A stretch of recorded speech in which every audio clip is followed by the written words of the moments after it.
My name is Maria Elena Duran. I am on the Grow with Google team and I'm actually here. So you see me here. I am actually here live and I come from a strong small business background. So I've been in small business for 20 plus years. I've earned the Texas Governor's Excellence in Small Business Award. So I do know what it's like to start from the beginning because I started at a business incubator and grow a business all the way through. But I also know what it's like to lead a team because in growing that business, it really was being able to have a team to put that together, especially as you start making some really strong decisions on what you can do and what you're not able to do. So you need to decide whether you need to divest or to delegate or to just totally discard something that maybe is not in your zone of genius. So today we are going to be talking about how you can coach your team to success. And this is very, very relevant to running a small business because most small businesses fail due to lack of leadership. And that's important for you to know because leadership and being the person that can lead a team through your vision is much more important than just having the vision itself.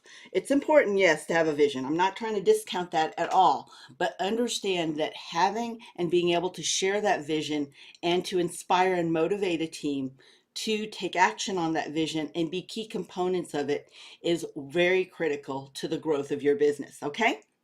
Oh, you couldn't catch the QR code. No worry, Andrew. Let me go take you back here real quick. There you are. There it is. And I'm going to drop that link one more time in the chat box just in case somebody came in and did not see that because a lot of people were saying, hello, good morning, Illinois. I do see you here. So Andrew, there is the QR code or the link that I just dropped in the chat box. All right, everybody. Hello. We've got also good morning, Christina. Christina from Kickapoo Lucky Eagle Casino, Eagle Pass. Welcome. All right, there we go. Let's go ahead and dive in here.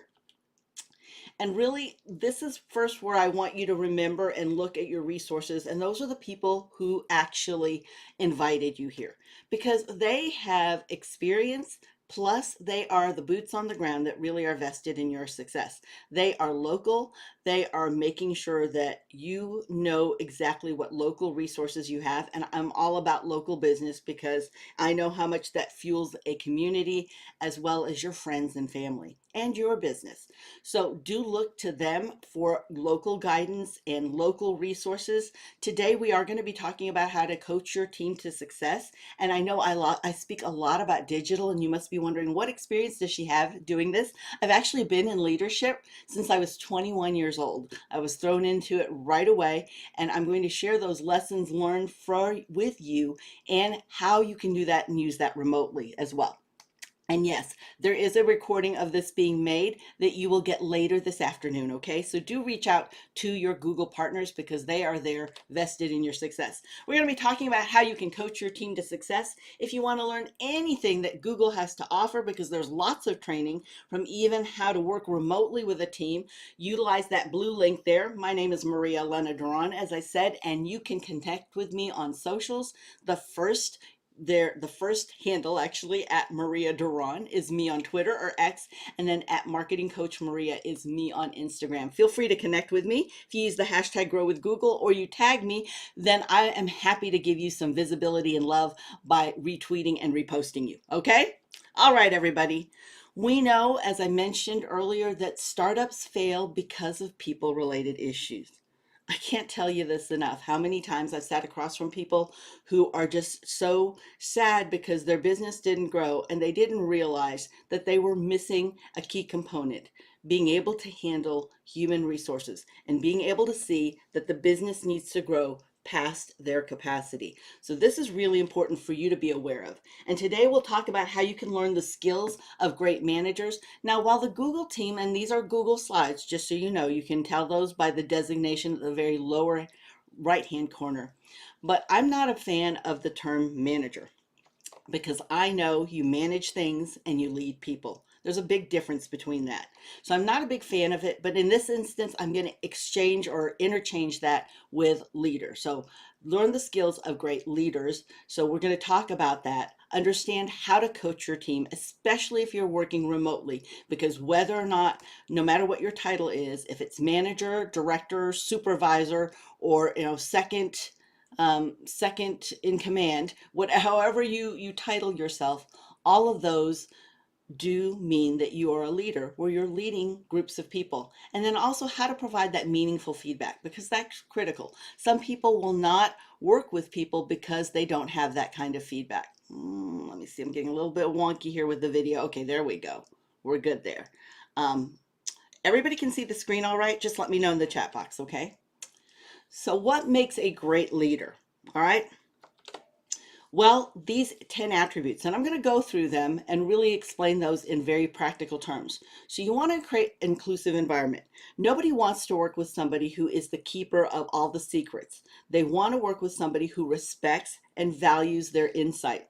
So when you have an exclusive environment, meaning, okay, only leadership knows this, it may be needed for some decision-making processes, but overall, everyone needs to know what the goal is and the actual culture and the mission and vision of the organization. And this means you need to know it more than just, you know what, Maria, I'm going to tell it to you in just a minute. I'm going to go reach for my pamphlet and then I'll be able to tell you what our mission is. Your mission should be at the tip of your tongue and really be a vision that everybody from your delivery driver to anybody else in the business, whether you're small, medium, or large, everyone needs to know. You know, I work with a really small team, but I also work with large teams. So I work actually with several teams, but I've worked with a large team of up to 500. I've worked with a remote team of about 32. And now I work with a smaller team that's even who I work more directly with, which is a team of 8. So understand that everyone there needs to understand and know what the vision is. Also, empower the team and don't micromanage. This is really critical because when a team feels empowered, now you can go past what your actual limitations are, and you can take advantage of their expertise, their experience, and their value. John Maxwell calls this the law of the lid, that you can only, or you may have heard it in other terms saying the speed of the leader determines the speed of the pack, right? You've heard some of those sayings. Well, in there, it means that the leader is the lid. They can only go as far as the leader will let them go unless they actually have a leader who empowers and is able to say, you know what, get from point A to point B. However you get there is how you get there. But as long as you get to point B by June 19th. So they set the date, they set the parameters, but how they get there is really whatever way works best for them and really empowers their zone of genius. So I see here, Shanetta, I would love my team to know everything, but I have trust issues. Oh, I understand. And you don't want to, again, you don't want to do this and go in this blindly. That's why it's really important who you choose as a team member and that you start building trust with them. So at different trust levels, they have different access to different things. But at the bare minimum, everyone needs to know what the mission is and the vision is of the organization, because they can't contribute with their personal brand to that mission and vision unless they know what it is. So if that feels like it's a secret squirrel event where they, you know, if you tell them you got to kill them, then they're not going to feel like they have any kind of value there.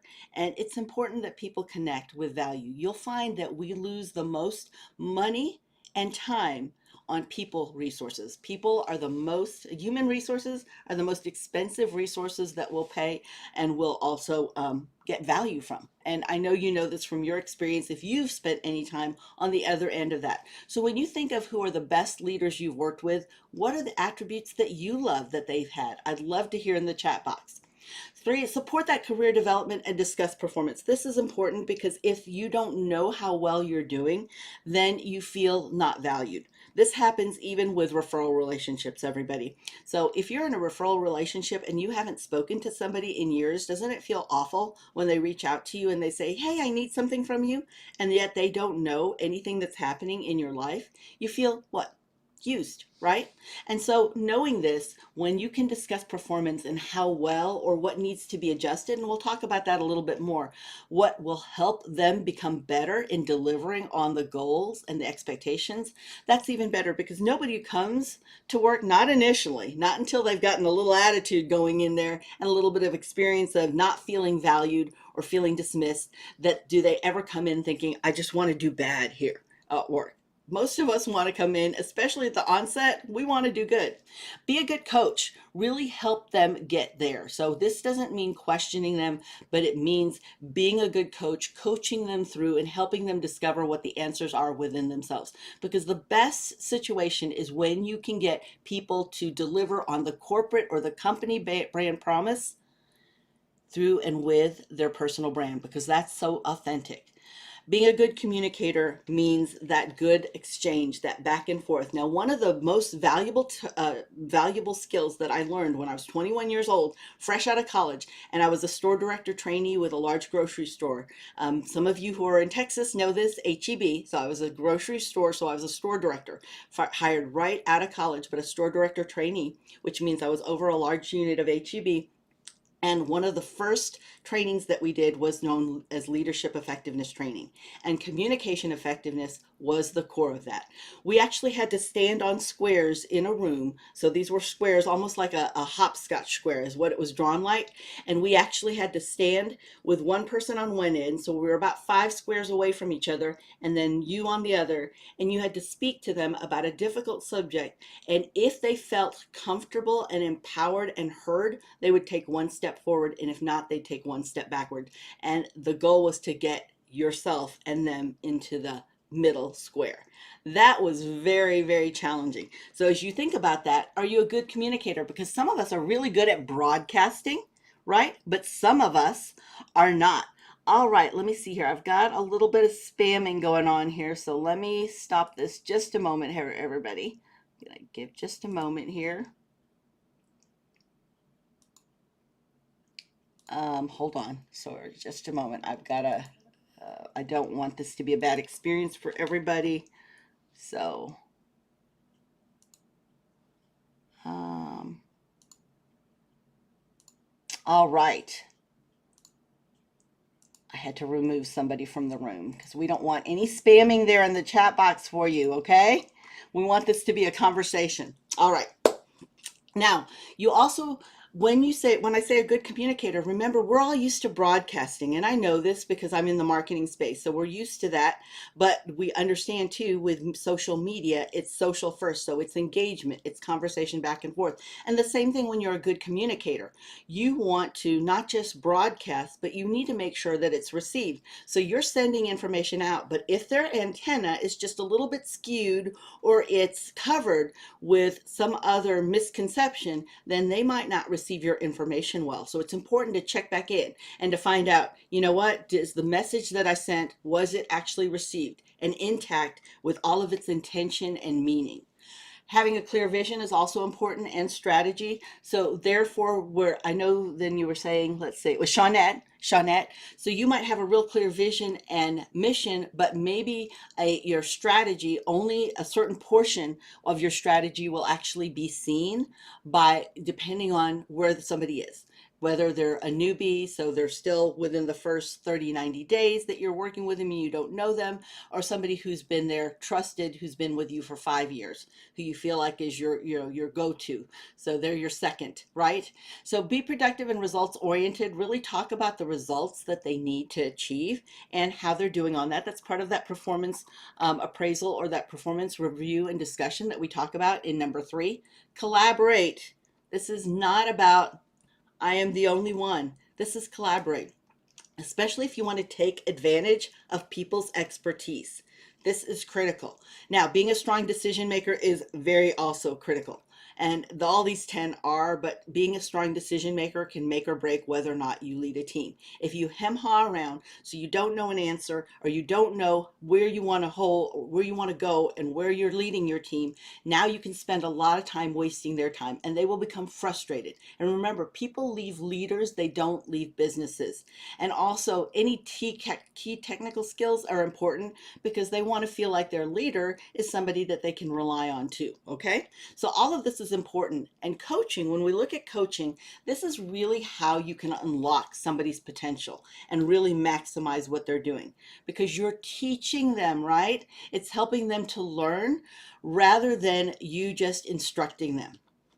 So when you look at this, and remember what I said about the manager continuum being the leader's continuum, you can see that a manager might share an influence, where an individual or a leader will share an influence, where a leader will actually help an individual decide and develop. So you can see how that knowledge actually supports somebody with their individual goals.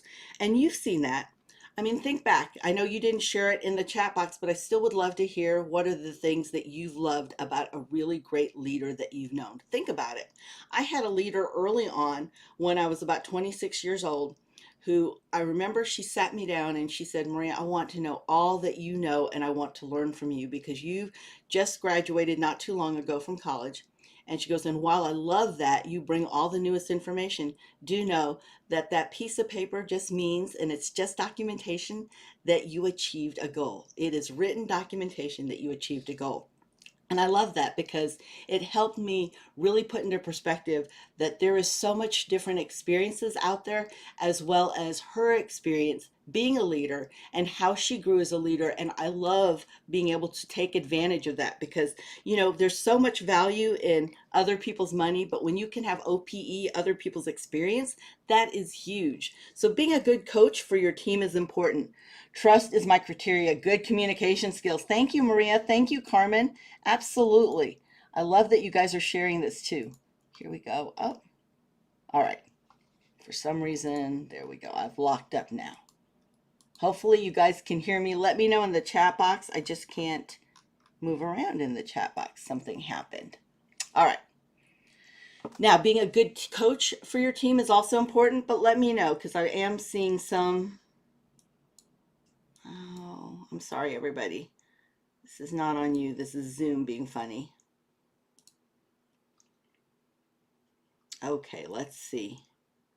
Hey, I wanted to take a moment to give a shout out to our sponsor, Shortform, which is a wonderful tool to help you be able to work smarter, not harder, by being able to take tremendous amount of information and get to the actual gist of it. Really, all of the key points from blog publications to articles to actual videos in YouTube to books. You have all of that available to you through Shortform, and I've got a free trial available for you utilizing this link.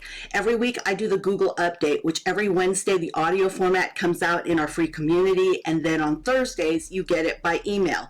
How I'm able to do that because I look at 65 to 70 different sources, again from video to actual articles and publication, is I'm able to utilize Shortform to help summarize and look at exactly what is the key points that would be of most interest to me and whether or not I should delve in deeper so that I can apply how you can actually apply that as a small business and content creator, making the most use of an update for you.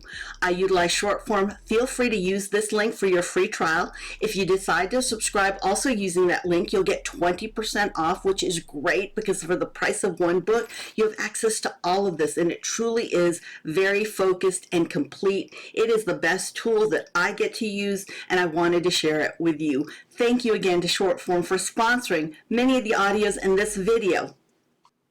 Okay.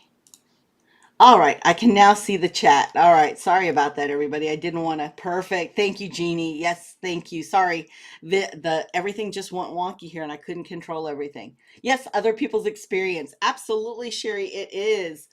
All right, I see Quay here being able to separate business and private lives. Absolutely, because sometimes it's hard to intermix both, but a lot of people want that right now. So it's important to know what your boundaries are, right?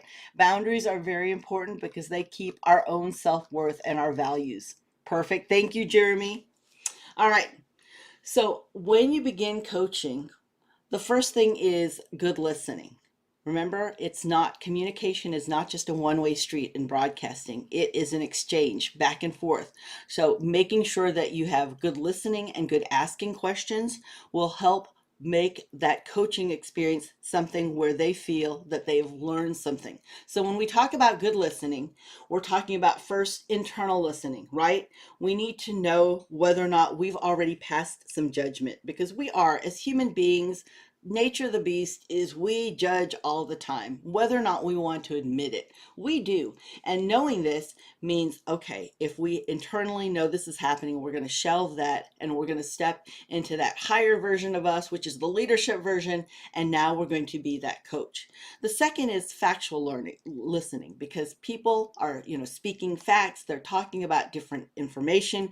And maybe that is why you need to coach with them, because they might need help with the technical skills that you can help and support them.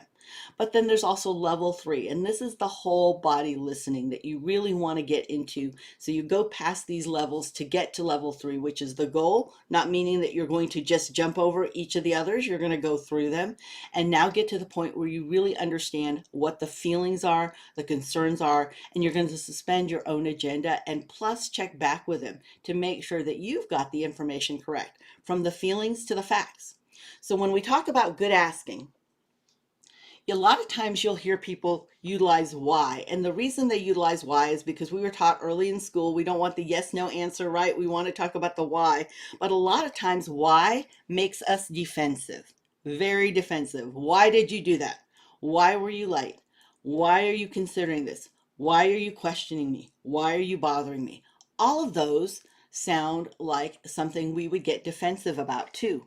Um, Transparency is not always an option, but things do need to be translucent for teams. Absolutely. I agree with you, Dustin.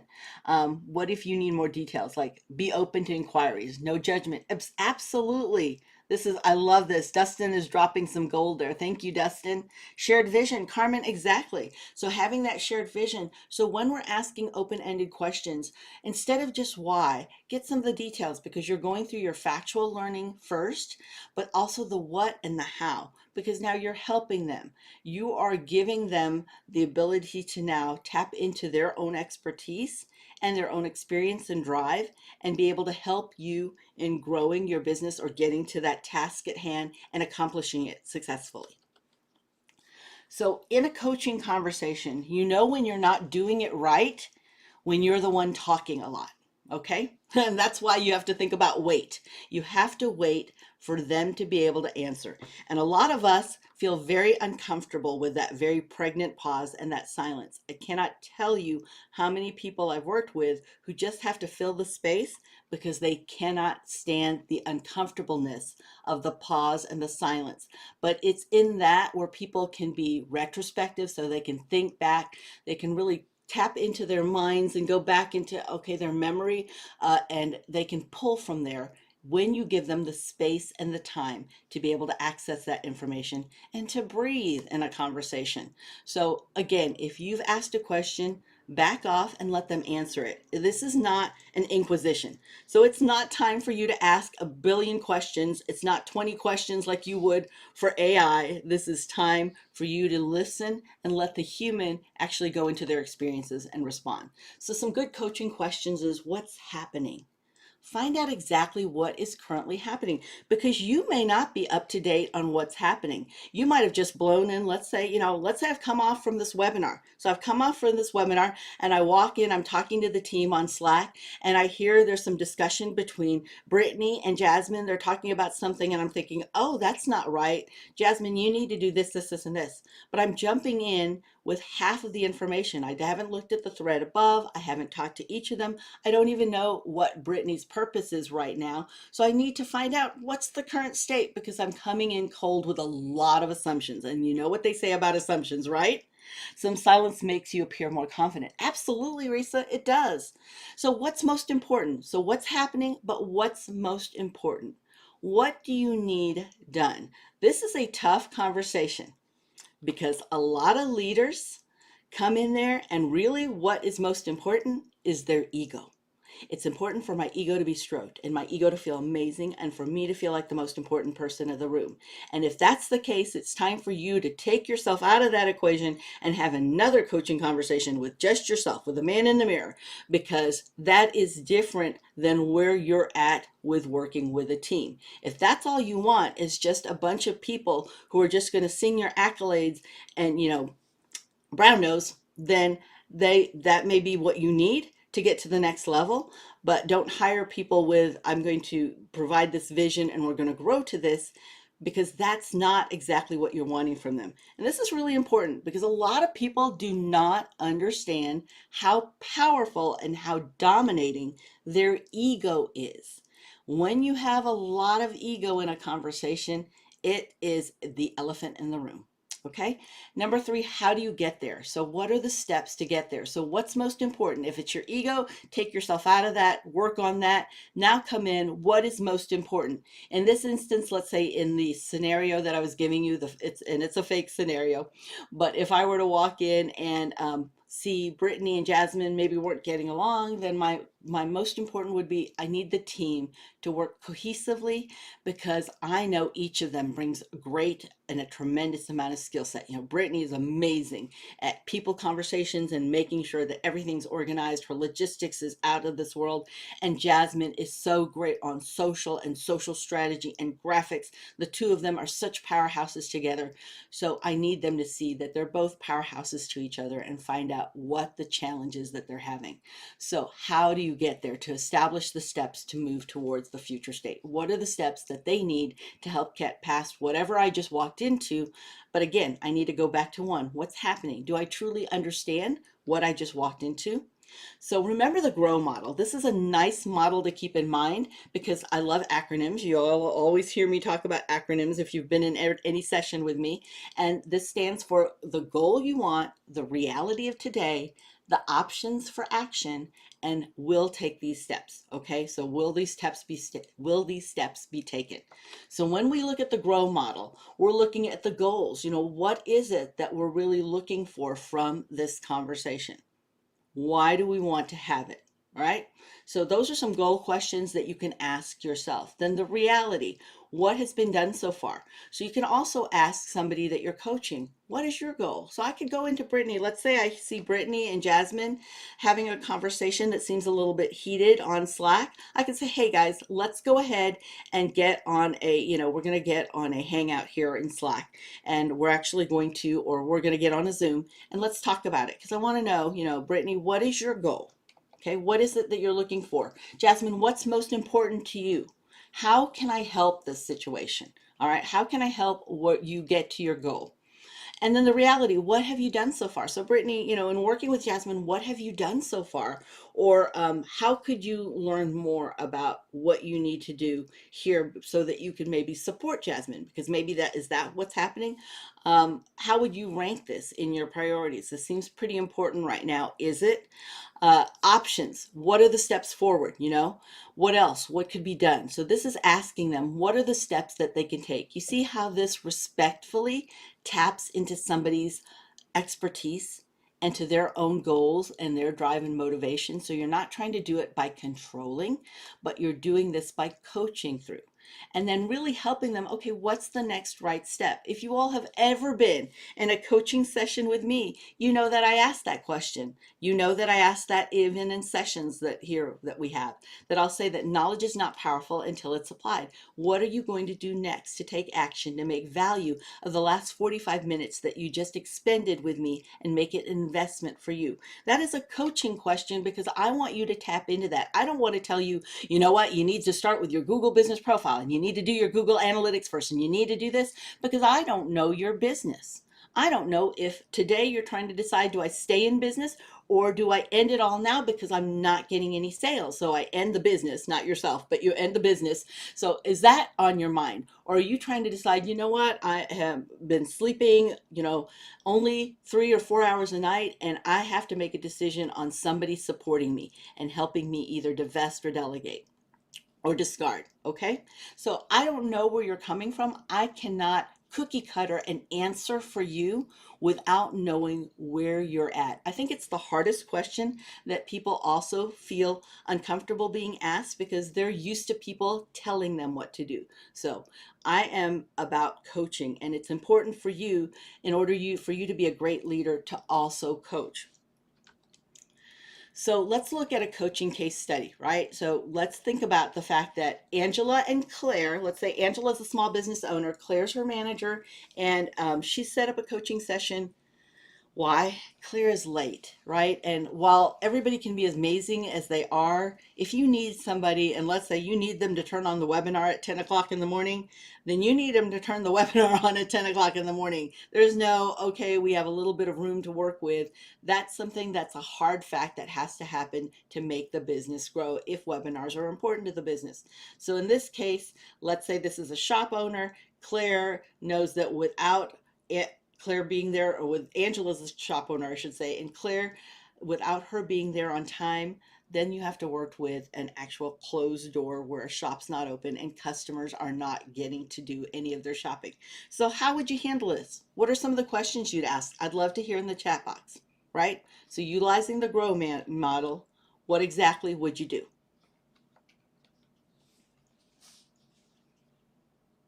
Okay.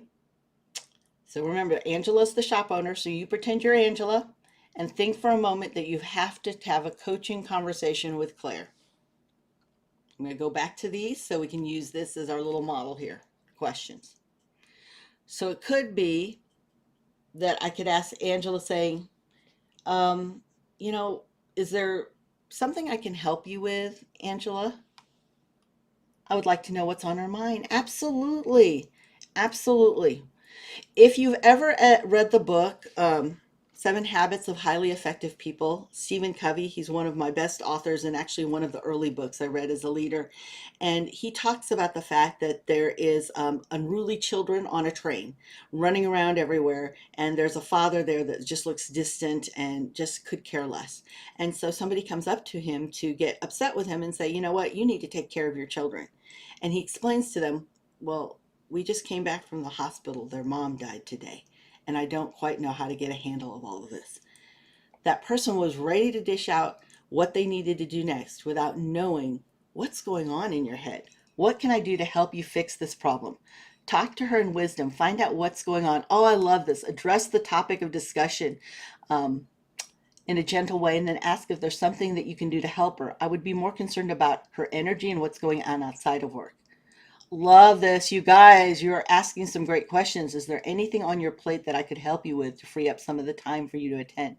Let me know if there's anything I can do to support you. Absolutely. And now the key to this is to listen. Can I help? You've asked some great questions. Find out what's going on. All right. Absolutely, Carmen. One of my favorite books, right? I'm such a book reader. But I love this. Is there anything on your plate that I could help you with? And now listen. There are some times when their reality and your reality are not going to mesh together. There are some times when you're not going to be able to take on some of the extra things that they have, but you can help them navigate by saying, let's say, we don't know what's going on and where her energy is going. So in this instance, our next question could be, what have you done so far to fix this though? What's happening? And is there anything that you need, any skill set or things that would support you that would help you be able to address this concern? So it's not such a time suck for you. It's not such an energy drain for you, or it's not taking away from your ability to be here on time. Okay. So what are some of those things? Then ask that question. What are the steps forward? Okay, I would want to know how I can help and what outcome she would like. Absolutely, because Shawnette, her outcome and your outcome may not be aligned, and in those cases, that would maybe when somebody is not a good fit, because her outcome might have nothing to do with getting better. It could just be, my outcome is, what, I'm just not interested and I don't care. I'd rather have that conversation with somebody now instead of having that on the sales floor in front of people, or when it's most busy and most urgent, and now is not the time for you to deal with such an in-depth conversation. But you can find out, be a good listener, supportive and understanding, absolutely, and assist, absolutely. All of those will help you. Now, I am a firm believer that there's more people out to do good than bad until they prove me wrong. So if somebody proves you wrong, and if you have that mindset, then you can start making changes there. But listen really carefully, because in that conversation, there could be chances where they are coachable and salvageable. All right. So what are the steps to move forward? What else? What can be done? Maybe let's try doing this. If you're having issues with this, or if you're seeing steps here, you're seeing some of these are being actual steps that you can use. What 2 or 3 steps can you actually start implementing right now? Or what one step that you can implement right now? So what's the next right step? What do you want to do? What's a good deadline for you to do that? Okay, so you see, this is really good. If you have never used the Grow coaching model, I love this cheat sheet because it gives you some questions, especially if you get into your own head or to your own experience and start focusing too much just on your ego and where you want to go. I know we're all busy, and so you don't want to have a coaching conversation until you can set aside the time. But I always say, you're busy. We all are. We all spin about 7 or 8 plates. But how important is this person to your vision and where you're going next, and what do you want for this person? Okay, so you need to know your goals as well. So getting your team to grow through feedback is really important.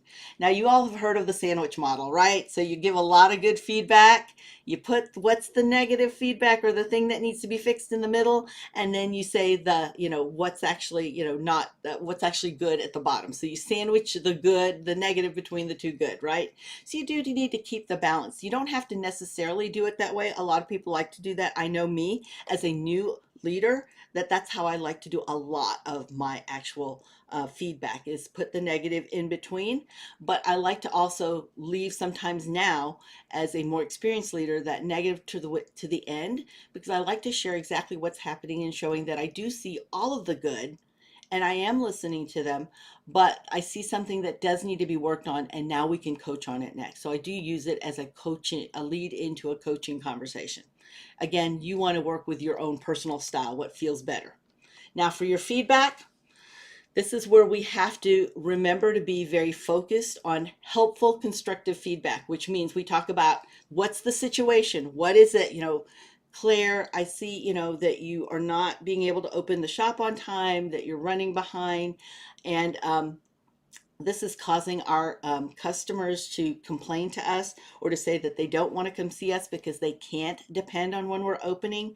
And when you're late, this really is it's something that I depend on you opening up. So it's something that really does hurt our business. So now that she knows the situation, she knows the behavior and the impact of that, right? You've got the situation, the behavior, and the impact, the SBI, right? So remember, link the impact to something that they care about. Do they care about whether the business does well? Well, hopefully they do. But if they don't, maybe there's some other conversations and listening that needs to happen that hasn't happened for a long time. So this has been a long time building up where there's been a feeling of that they don't feel heard.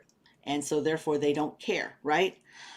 Agree with this, however, to play devil's advocate. If the agreement up front that being punctual is super important, then I don't know if we need to coddle the person.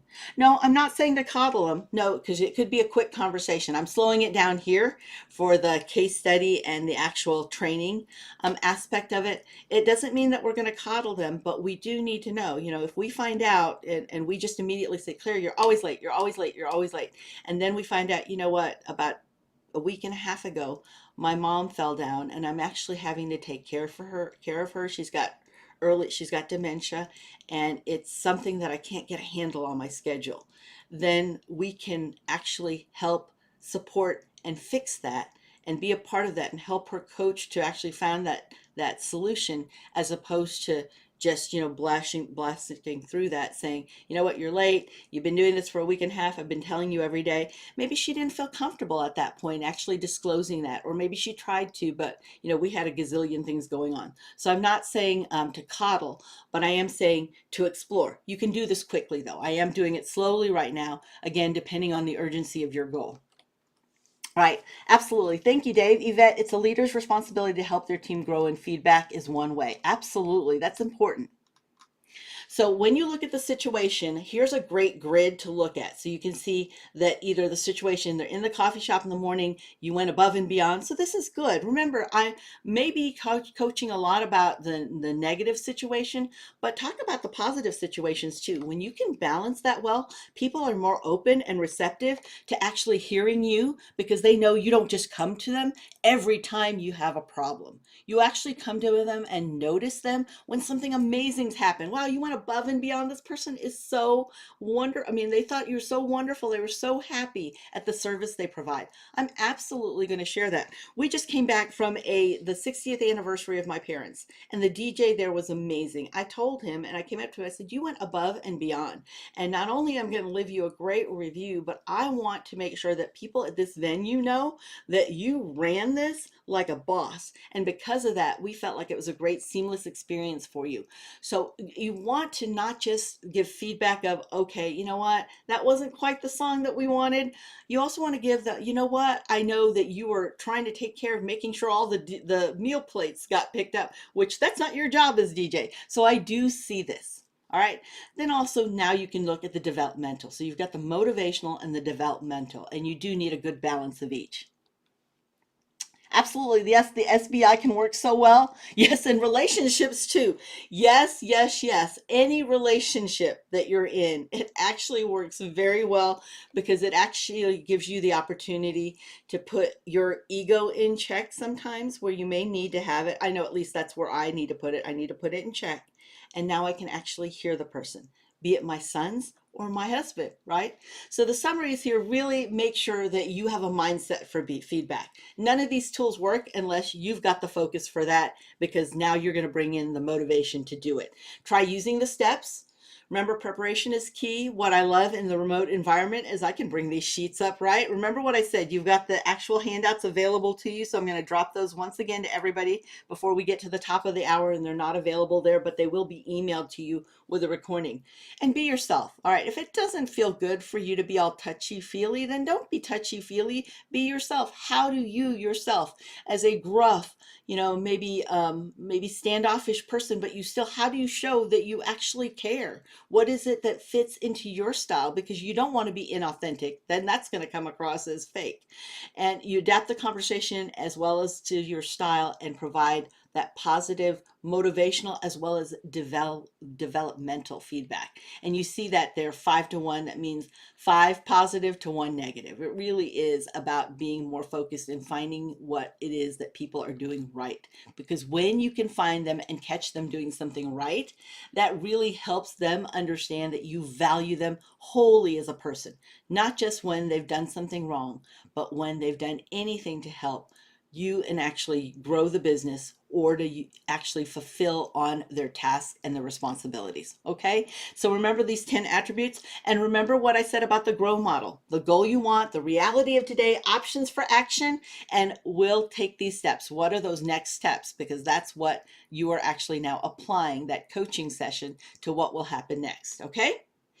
Now, you have all of those in your handout. Your resources are your Google partners that invited you. So think who invited you. If you need additional leadership help, management help, or you want to grow a team, reach out to your Google partners. That's what they're there for, and they know your local resources and vendors. And of course, you can always join me if you ever want to. We have a membership, but more importantly, I'm going to ask you for your review if I've been helpful to you, because any of us in business, we need to be asking for reviews, either from people that we're serving, giving good product, service, or information, or people that we're working with. It's always good to get a feedback from them. One of the most important questions, and I feel the most valuable questions I ever ask any team that I work with, is if you could change one thing about our relationship to make it better, what would you change? And you will be blown away by their responses of what they admire about you, what they think you need to work on, what they see you working hard on, and what they wish for you as well. All right? How do sign up with you to connect with me? Let me give you how to connect with me. This is how to connect with me. Plus, you're going to get an email from me. Remember what I said, you'll get the recording later today, right? It's not going to be right away because I do have another session that I'm going into, but you'll get an email later this afternoon with the recording, and you can reply to that email. That's my contact information. Okay, Maria?